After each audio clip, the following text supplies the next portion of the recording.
فرمایا یا سالونہ کانل انفال، یہ پوچھتے ہیں مال غنیمت کے بارے میں. قل الانفال للہ والرسول، کہہ دیں کہ انفال یعنی مال غنیمت یہ اللہ کا ہے، اللہ کے رسول کا ہے، کسی کا اس میں کچھ نہیں ہے. فاتقوا اللہ، اور اللہ تعالیٰ سے ڈرو. وَأَصْلِحُوا ذَاتَ بَيْنِكُمْ، وَأَصْلِحُوا ذَاتَ بَيْنِكُمْ کیا مطلب ہے؟ آپس میں اصلاح کرو. اصلاح کا مطلب ہے صلح کرو.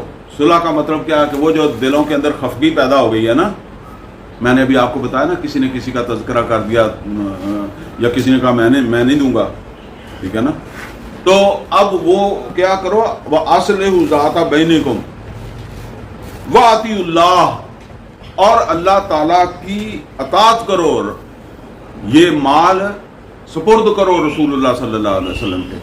وَأَطِیعُوا اللَّهَ، اور آطیعُوا اللَّهَ وَرَسُولَهُ، اطاعت کرو اللہ کی اور اس کے رسول کی. ان کنتم مؤمنین، اگر تم ایمان والے ہو. اب دیکھیں رکھ دیا کہ اگر ایمان والے ہو تو رکھ دو، اور اگر ایمان والے نہیں ہو تو بے شک جنگ لڑی ہے تو پھر چھپا لو. کوئی چیز چھپائی بھی جا سکتی ہے نا. آپ کو ایک حدیث میں پتہ ہے کہ نبی صلی اللہ علیہ وسلم نے فرمایا ایک آدمی کے بارے میں، وہ جب شہید ہوا، مرا، اب مرا ہی کہیں گے جب نبی صلی اللہ علیہ وسلم نے کہا، تو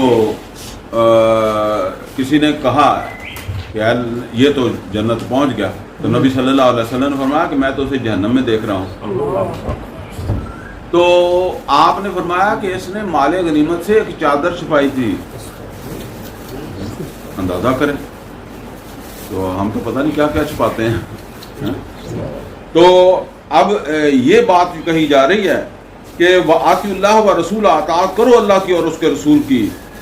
ان کنتم مومنین، اگر تم مومن ہو تو اب اس مال کو دل سے نکال دو. دیکھیں اللہ نے کس طریقے سے پھر ان کا معاملہ سیٹ کیا کہ جب سب کو ہی فارغ کر دیا تو اب دل میں دوسرے کا غصہ رہے گا ہی نہیں، سب ایک جیسے ہی ہو گئے.